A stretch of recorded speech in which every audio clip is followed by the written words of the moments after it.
I think we're watching different shows.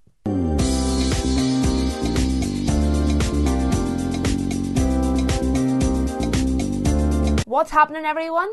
And welcome to The Substance of Style with me, Niamh Cunningham, and the lovely Louise Vance. And we are here this week talking about the ultimate end to Fashion Month, which is Paris Fashion Week. Oh, j'adore.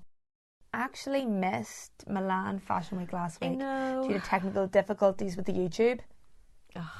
Don't even get us started. Not sound. Yeah, But we're back this week with Paris, and there's been so many shows that I think we're just going to tackle our highs and lows. So many brilliant shows to get through, and I think probably, as you say, best way for us to tackle it is just get straight into our favourites. So we're going to talk about our highs and lows, which I feel like we actually agree with the majority of these this week. We've had a few controversial clashes over the past month or so, but Paris for me has just been an overall joy to watch, and the collections were awesome. So good, so inspirational, I think, in so many ways, which for me is the thing that I really love about Fashion Month, is whenever you watch shows that really encourage you to push your fashion boundaries and make you fall in love with fashion all over again. And it covers the spectrum of like die-hard fashion lovers for like the technique and just kind of like the skill for it, and then it goes all the way down to like styling and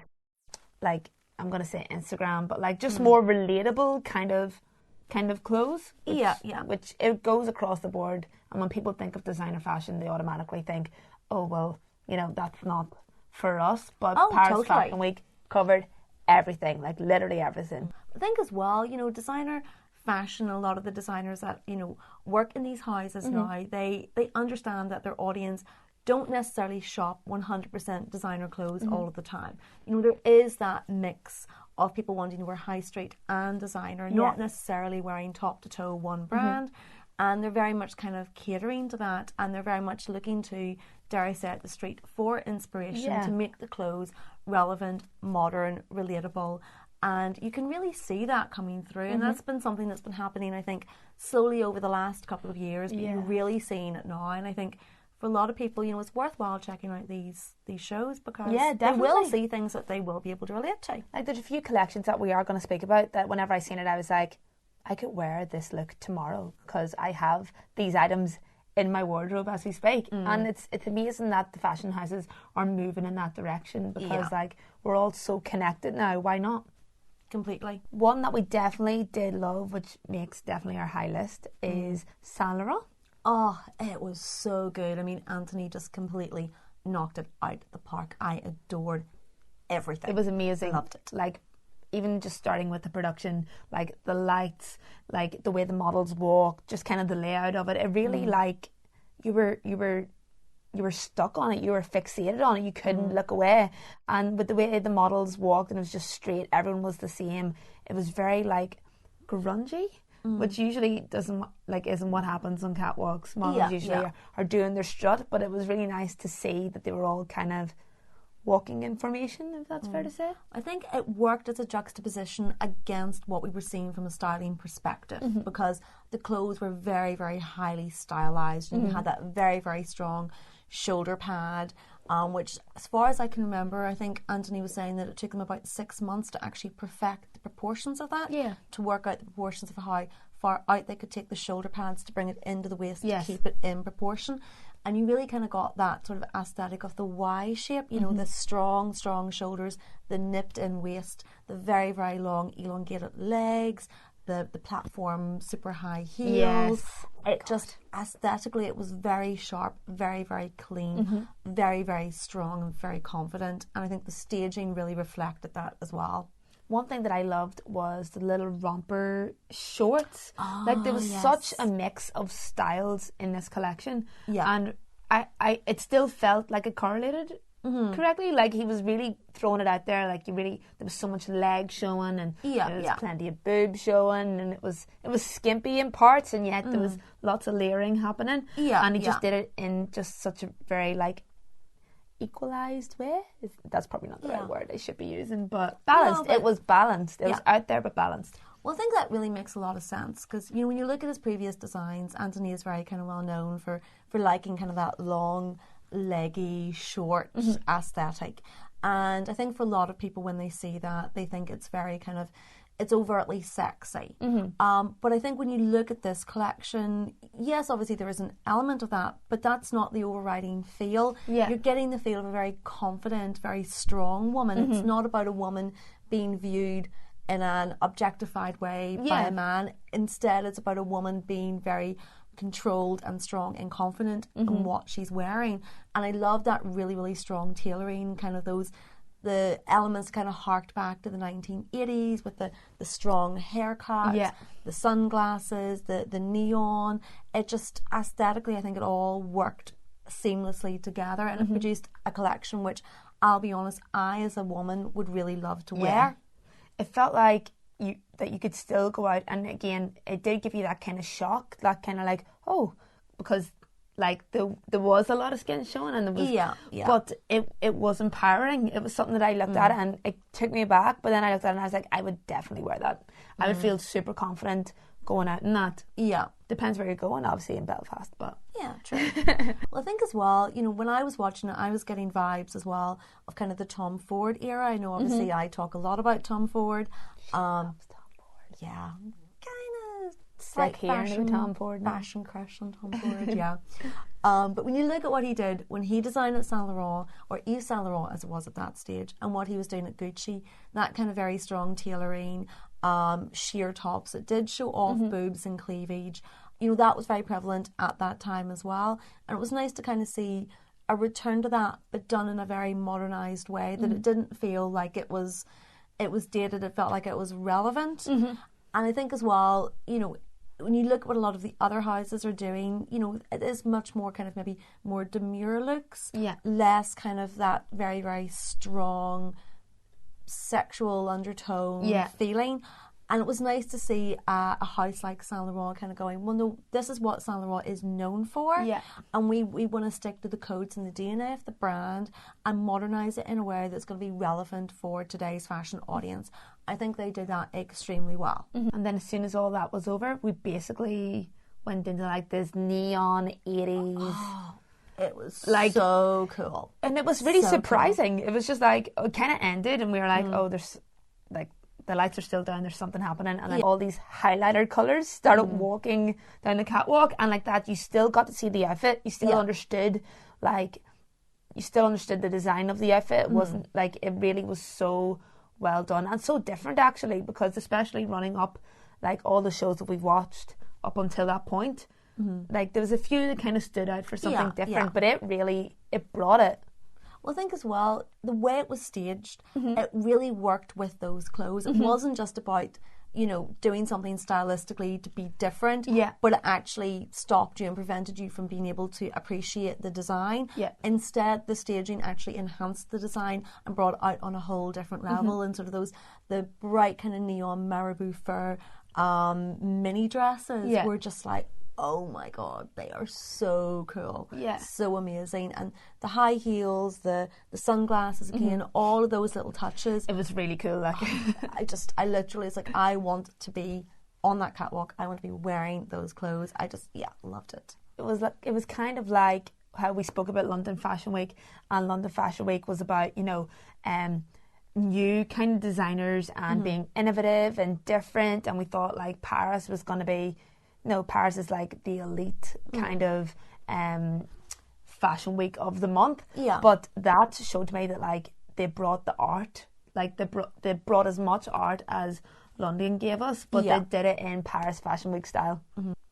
So obviously we've just been saying how much we adored the staging of the Saint Laurent show, and I don't know about you, but I certainly found myself kind of emotionally disengaging with Balenciaga down to the staging and production. Yeah, it wasn't done very well. I also don't really I don't really know what they were kind of going for, and I tried to understand it. I was kind of like, oh, maybe they're going for this like stormy kind of post-apocalyptic kind of, I don't know, whatever this feel was, and I was just like, yeah, I don't even get it. And you could even see the clothes. Like it was just so, as you said, like disengaging. Well, that was the thing. Like, I'll be honest, I was watching, And it was so difficult to actually be able to see what was happening because the ceiling was completely the light source essentially for the show, and they kept it so dark and so low, and a lot of the times you had colour filters coming through, you had blues, you had reds, and it was very, very difficult not only to be able to see the colours of the clothes but also the construction of them and what was kind of going on in terms of the layering, the detailing. You just really couldn't see anything. And I just found myself straining to try and work it out, and then afterwards when I was looking at the photographs online, I was like, I don't remember half of these clothes because the colours do not in any way represent what I just saw on that catwalk. So it was just really hard to kind of make sense of it. I wonder if you were actually there and you were at the show, did it make sense because you were like in it and maybe more engaged with what was going on? Whereas whenever you're watching it on video or, you know, over the internet, like maybe the lighting situation wasn't ideal for that. For me, it was, Balenciaga was definitely a low point. I didn't engage with it. Me too. I mean, even like, I'm not a massive fan of Demna. I'll be totally truthful about that. I loved Balenciaga whenever Nicolas was the lead designer. I'm not really massively into my streetwear, and obviously Demna's very, very known for that. So I naturally don't engage because it's not the aesthetic that I like. But even at that, when I kind of looked at the clothes, I just thought, I'm not really seeing anything new here. I'm not seeing anything that really kind of pushes and progresses in a way that I would find interesting. But again, obviously I'm not the target audience. So you do have to keep that in mind. But certainly for me, Balenciaga unfortunately was one of my low points. Boo. Now, you did mention Nicolas there, and I know she's going to be super excited to talk about this show because I'm super excited to talk about this show. And we're going to go with another high, which is Louis Vuitton. Oh my word, what a way to finish it was Paris awesome. Fashion Week. I literally, from the first second that first model came out, I was just completely emotionally engaged in everything that I saw coming out of that catwalk. See, fabulous. When I started watching it, I was like, okay, medieval circus. Which is kind of, I don't really know how that's going to like help you guys try and figure out what it looked like. But it was like, okay, so we're going for more like theatrical kind of. Now, it wasn't like haute couture, it wasn't like that at all, but it was way more creative. And it was just like a whole new take on what I thought, like what we've seen previously with Paris. I think one thing which, I mean, I obviously love Nicolas. I loved his tenure whenever he was at Balenciaga. I think he's one of our most hugely talented designers of this era. And it's really nice to kind of see at Vuitton how he takes a very traditional house but comes up with designs that are very, very modern.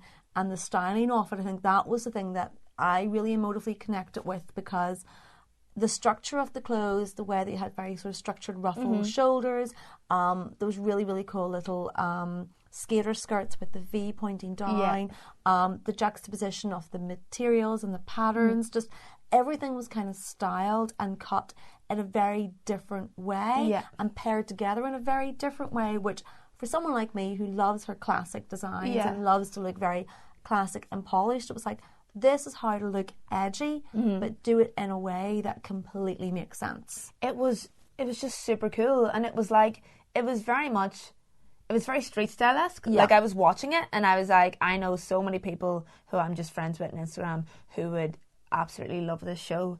And for me, like, for a styling point of view, like, Louis Vuitton had it. Like, everything else you see, you're like, oh yeah, that's designer and they designed this outfit. But they really mishmashed a lot of things. Sorry, I was like, moved in the middle of that. They really mishmashed a lot of things together that you initially wouldn't think worked. And then I was sitting watching it being like, oh my God, I could definitely wear this like checkered shirt with like a frilled leather skirt. It was, as a styling point of view, I was just like, this is a dream. Like, this is the most creative styling I've seen probably of the whole week. Yeah.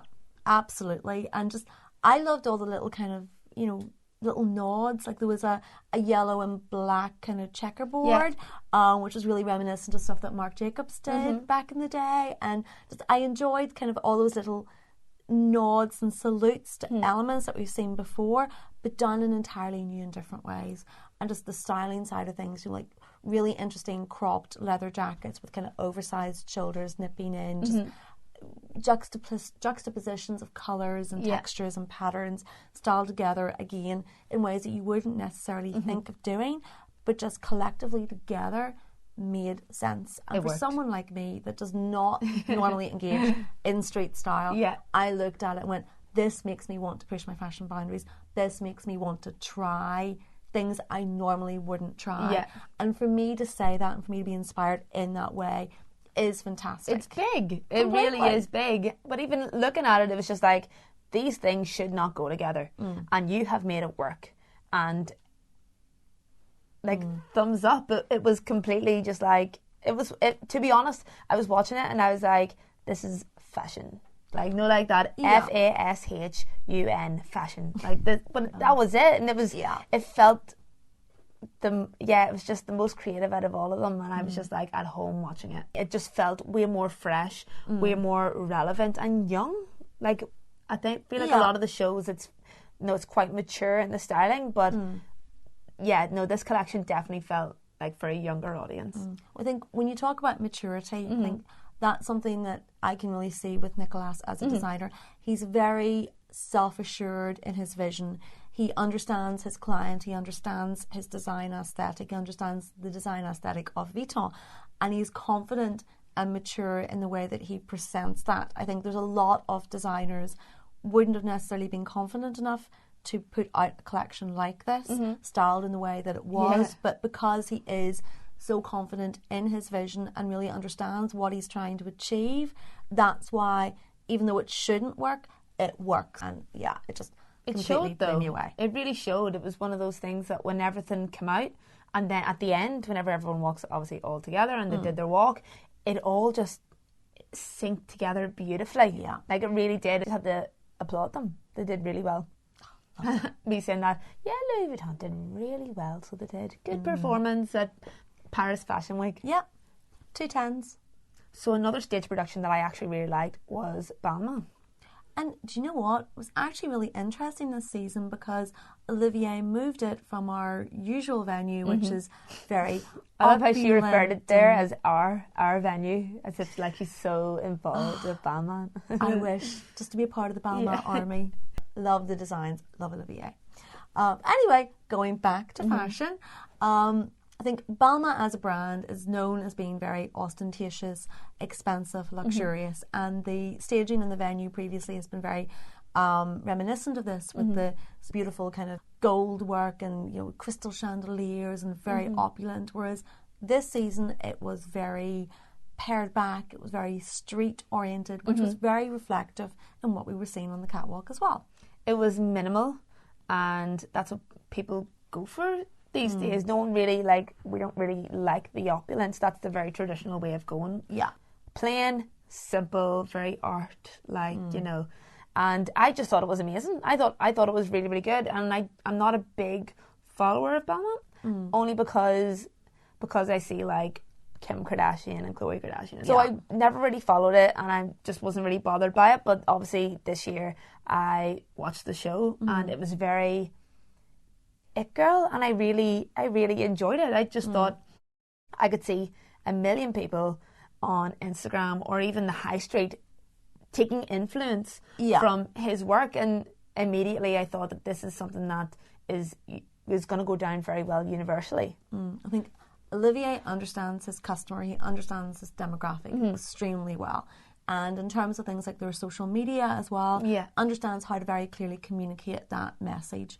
And when you look at the designs, you had that very kind of, again, a lot of tailoring, which we're seeing through a lot of the designers, but in a very relaxed street style. So you had kind of, I think we were talking earlier before we went on camera, kind of the mom jeans and the very kind of relaxed silhouettes and the cropped jackets. And like, I love the use of materials. Like I love the fact that he had a lot of, vinyl and leather and the studding. I mean, oh my goodness, the amount of studs. It was cool. It was pretty cool. And like, I'm not big into embellishments, and I just thought it was like, I would wear that, no problem. I'd feel so cool wearing that. Yeah. But that's the thing, it's a cool collection, and generally speaking that's what Olivier likes to put out. It is a very kind of cool, edgy, modern, fun, and I'm a bit of a Balmain babe. I do love my Balmain, so yeah. There was plenty of people that probably watched it, again, maybe like me, who are on the fence, but they're watching it out of interest, who would be like, I would wear the entire thing. And that's actually one thing I said as well before we went on camera, was that looking at it, I felt a lot of style inspiration. Yeah. So not that I necessarily needed to buy Balmain, because, you know, I can't afford that. But I could still wear the style. I could still wear like the Balmain girl, it girl kind of style. With, again, we mentioned the mom jeans and the crop jackets. And yeah, I was just like, thumbs up for me. I think they've got a new fan. So for me, Dior has been a designer brand that I've just now taken a personal kind of interest in. I've been doing kind of just a lot of research, and especially with their Designer of Dreams exhibition opening up in London, which I really want to visit. I really want to go to see it so much. I'm thinking about just getting a flight over on a Saturday morning and getting a flight home on the Saturday evening just to see it. But after like doing a bit of research on that and watching shows, like previous shows and how the collections have developed, I was really interested in watching Dior this year. And yeah, for me, the show was nothing special, nothing really innovative, but it stayed true to what Dior as a brand stands for and kind of the work that they produce. So there was nothing really, like they had their tulle skirts and they had, or tulle skirts or tulle skirts or tulle. I was right the first time and then I did it myself. They had their tulle skirts and they had like the different colours of check. And yeah, they just stayed true to their brand, and I was really happy to see that because it is so beautiful.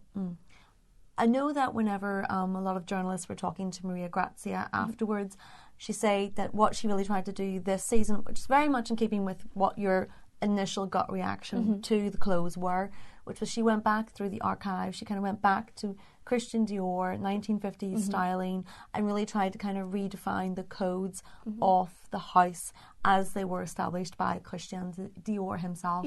And you could really see that with that kind of 50s styling, with the new look, the full tulle skirts. And it was interesting to kind of see how they were styled together with, you know, maybe a very cute feminine long dress, but with a roll neck jumper styled underneath it. And I loved all of the cinched in waists with the black leather obi belt with the D branding hanging down. And it was very much kind of sticking to that kind of, you know, Dior code. And bringing it into like a modern age. Yeah, very much so. And I think as well, looking at the styling, it was very much kind of bringing those designs into a younger audience as well. I think Maria Grazia understands that that's her client and that's who she really wants to speak to, and you could see that with the styling. I do agree there was nothing massively innovative and new and edgy about it, but it was very much about kind of showing people what the codes, the traditional codes of the House of Dior is, and really kind of establishing that for a modern audience. So I know that you mentioned that Maria Grazia went back to like the Dior roots and kind of went back to see what that like traditional aesthetic was. And we know someone else who did that this week with Paris Fashion Week, and it was Hetty with Celine, which has been a controversial, you know, like takeover basically for the last year. Completely. He kind of brought it this time. He really brought it. And it was really interesting to see because, you know, Hetty as a designer is somewhat controversial. It was the same whenever he was at Saint Laurent. I mean, it's thanks to him that we no longer have Yves Saint Laurent. And he's very in parts. But he is very known for kind of, this is my aesthetic, this is how I design, these are the clothes I like to produce, and this is what I'm going to do. And it doesn't really matter which house I'm in, I'm going to do Hetty, and that's it. And you could really see that last season in terms of what he was producing for Celine, whereas this season it was a complete turnabout. And do you know what? I think he really knocked it out of the park because it was a good decision. Because he really went back to kind of looking again, as we said with Dior, with Maria Grazia, he really went back to the roots of what Celine as a brand was when it was first established. Very much looking at that kind of French bourgeois woman that wanted that very elegant, but simple, classic, chic pieces, and we really saw a return to that, but in a way that was modernised, that I think is relevant for so many age groups. Definitely across the board for me, looking at it, like just seeing it for the first time. Again, it was like that moment where I was like, I could wear that outfit tomorrow. Yeah. Because I have the long pleated midi skirt upstairs. I have the over the knee boots with like, you know, the biker jackets or a different way of wearing your bomber jacket. And even though I don't know the history of like even like how people like, you know, people didn't really respect them after changing, you know, the name of Celine. Not changing the name of Celine, but the logo of Celine. And people are just like, what are you doing? You're not staying true to what Phoebe kind of did. I'm glad that he kind of brought it back to something that was maybe more relatable, but also gained the respect of the fashion world again. That's probably a bit harsh, kind of. I don't mean it as harsh as I said it, but no, but that people were like, okay, we're on board again. We're on board with what you can do with this fashion house. Yeah, well, that's the thing. You know, it's always a balance between. Because whenever you bring a designer into a house, you obviously are bringing them in because you know they're going to bring something to the game that is going to progress the label and evolve the label. But ultimately you do have those style code DNA elements within that brand that, you know, your audience expect to continue to see, and it is that continual balance of getting those two things right. And I think Hedy was never going to be Phoebe, but his aesthetic was never like Phoebe's to begin with, so they didn't want somebody to come in and do Phoebe. Phoebe had her time. It was very, very well respected. But they purposely brought in somebody that isn't Phoebe to do something different. And I think Hedy tried to kind of just do his own thing, to hell with what Celine was known for. I don't think that necessarily worked either. This time round, I think he got that balance really, really, really well thought out and really well done. And really liked it. I'm already excited to see what he's going to do for the next season. And we've made it. Our final kind of show that we want to mention from Paris, which of course is probably no surprise to anyone that is here. But yes, it is the Chanel show. Oh, so emotional watching, but do you know what? Fantastic show. Carl's loved it. Final collection for the fashion house, and it was different than still amazing, but different than the usual kind of show that maybe that they put out, especially with some of the looks. Chanel is known for their tweed skirt suits. Figuring out if that was like a real word earlier, but the tweed skirt suits, and for me that's not relatable, because I was like, I probably won't ever want to wear one of those. So seeing them kind of missing from the catwalk as much, I was actually quite happy with that, because we got to see something a wee bit maybe more modern. And I'm going to use the word relevant again, because I've used it just across the board, but every single look I thought was just very forward thinking. Well, Chanel's always known for kind of, you know, every season they always have really amazing production values, and the production value of the show is usually very reflective in terms of what we're seeing on the catwalk as well. So we've had, you know, the supermarket collection, we've had the spaceship collection, we've had computer-based collection, this time beach-inspired looks. This time we were returning to, you know, that little, you know, super cute alpine village, and the thing about the clothes was that they were very, very relatable, which isn't something that Chanel is known for. You know, there was a lot of looks, especially those first couple of looks, with the sort of the tailored suits, and when Cara Delevingne came out with the houndstooth and the mixture of the houndstooth and the tweed with the coat over the suit. It was actually very bold and very different from what we've certainly been seeing from Chanel in recent years, and I really, really liked it. It was amazing, and I thought it was a very strong look. They had like the matching like houndstooth like fedora kind of hat, and seeing that come down the catwalk, I was just like, feels like it's kind of weird, because it feels like something like a new start, like something completely new, and at the same time it was very like somber, kind of serene atmosphere, because of obviously everything that has happened over the past couple of weeks. But the collection was very special. I really loved the fact that, yes, it was kind of alpine inspired, but it wasn't done in a gimmicky way. It was done in a very, dare I use the word again, relatable, in clothes that you could actually picture yourself wanting to wear. So, you know, you had those kind of really nice kind of wintry knit dresses, and you had really nice kind of, you know, Chanel jumpers, but done in a way that I think a lot of women would actually want to wear. Yeah, definitely. It was, I'm going to use the word mature. I used mature earlier, but it felt mature, but not in like the sense of maybe how like maybe Victoria Beckham had done her collection for London. I could definitely see myself in plenty of the Chanel collections. One of my favourites was, we spoke about it earlier, was like the après ski kind of looks. Yes. They had like the little ski guys on it, and again that was kind of different because there was a bit of pattern in there that wasn't. It was like we used the word gimmicky there, and not that that's gimmicky, because it was obviously like still inspired by the same thing. Yeah, I'm kind of like going around in circles here trying to explain these little guys on the jumpsuits, but it was very cute, but still kind of like street style-esque. Like it's definitely something again that you would see on Instagram or anyone like that kind of wearing it. But yet within the collection there was still a lot of versatility. Yeah, and like that's what I'm actually going for, versatility. Yeah, and yes, you had those relatable looks, but then equally you had Penelope Cruz coming out at the end in that beautiful little like snowball, puffball, mini dress, cocktail dress. I was like, oh my goodness, that's so cute. With the sequins across it, and then like the feathers. Oh, it was so nice. So nice. And one thing I would definitely suggest is for people to go online and take a look at some of the photography from it, actually see some of the detail, because when you look at some of those pieces, the detail in terms of how it's actually been constructed is really, really cool and really, really interesting. So definitely would recommend taking a look at the photographs and actually seeing that, because speaking about that like Chanel artistry, that like completely, that's what they're known for. And it's like, even if you've seen the 7 Days documentary that's on Netflix, it really goes into the detail that the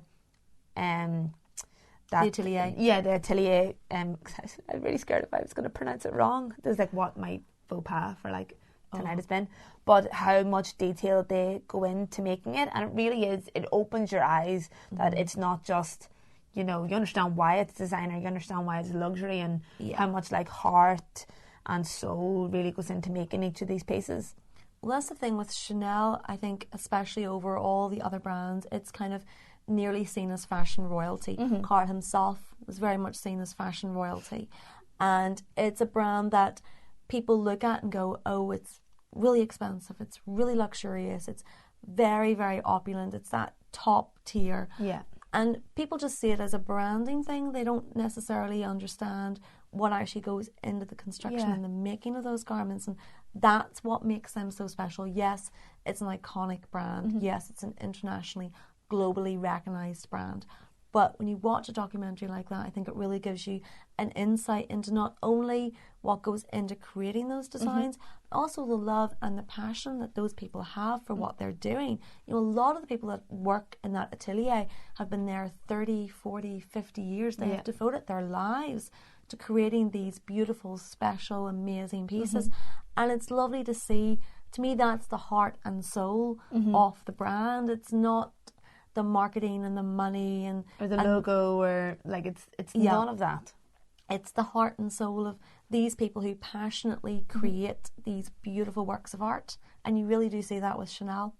One thing that also comes into my mind just from the collection, we spoke about versatility, like we've seen Penelope Cruz walk down in the puffball kind of dress, but then there was so many like colourful pieces on the catwalk as well. Like there was puffer jackets, which is one thing I was very surprised about, because like they've been in collections now going back 2 or 3 years, but they come back literally every single year, and it probably fitted into the whole, you know, Chanel, Chaté or Gardenia or what they kind of had going on. And it was kind of nice to see that, like, again, that Chanel isn't like too, I'm going to say too good, but for those trends that are hitting the high street constantly, that they can bring it and make it their own and fit it into their brand and basically just do it a Chanel twist to it. Yeah.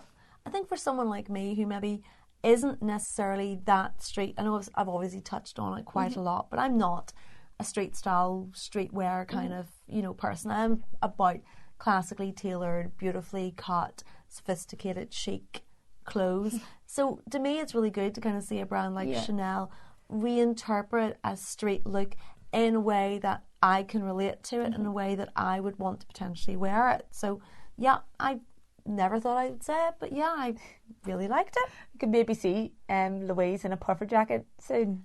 Possibly puffer jacket, never a onesie. Oh, well, we did speak about Chanel onesies at some point before did. all of this, so you never know. No, not happening. I think one of the things I touched on earlier as well was the production values and how with every show Chanel always likes to kind of take a theme with it. This time we had the Alpine feel, and I think it was really nice to see at the beginning all of the models coming out bar the last 4 looks and having that minute silence for Karl. I think it was a very poignant moment, and it was a point for reflection as well over what Karl has done for the house and what we were going to see subsequently on the catwalk. It was done in a very traditional way, which actually I really quite liked. You know, it's such a momentous, like, people can't believe it. Yeah. But the traditional minute of silence and then having his voiceover from the Chanel podcast was really, really beautiful. And there was a moment when he was speaking in French and he said the last line in English of, oh, it was like walking through a painting. Yeah. And that was just so lovely, and that's obviously how he described this collection, and that's what he wanted to kind of portray. And him saying that, and then the collection taking off from there while everyone was still out it was all very kind of low key, which is not what Chanel, you know, goes big and bold, but it was done in a very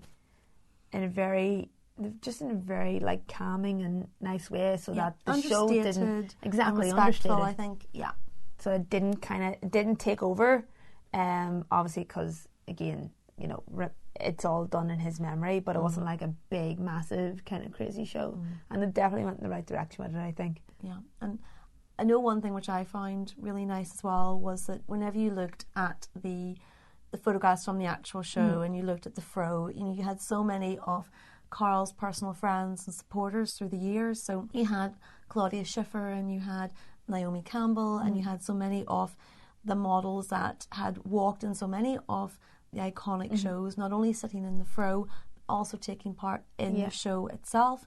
And I know for me, one part that was very poignant for me was whenever the models came out at the end, and rather than them coming out in single file, they came out collectively as a group, holding hands. You could even see some of the girls even getting a bit emotional. And it just, for me, it really reinforced that idea that Chanel as a brand is a family, and how much the relationship of Karl meant to everyone involved in the brand, and that even though Karl is no longer with us, that sense of family and that sense of support and togetherness will continue throughout in Chanel moving forward. And it's a very poignant moment, but a really nice moment. It worked, and I don't think anyone would think any differently for it. I think everyone felt the exact same way. And one thing which I really want to kind of say, you know, rounding it up as well, is that yes, it was Karl's final collection. There's probably a lot of people will want to say positive things because it was his last collection.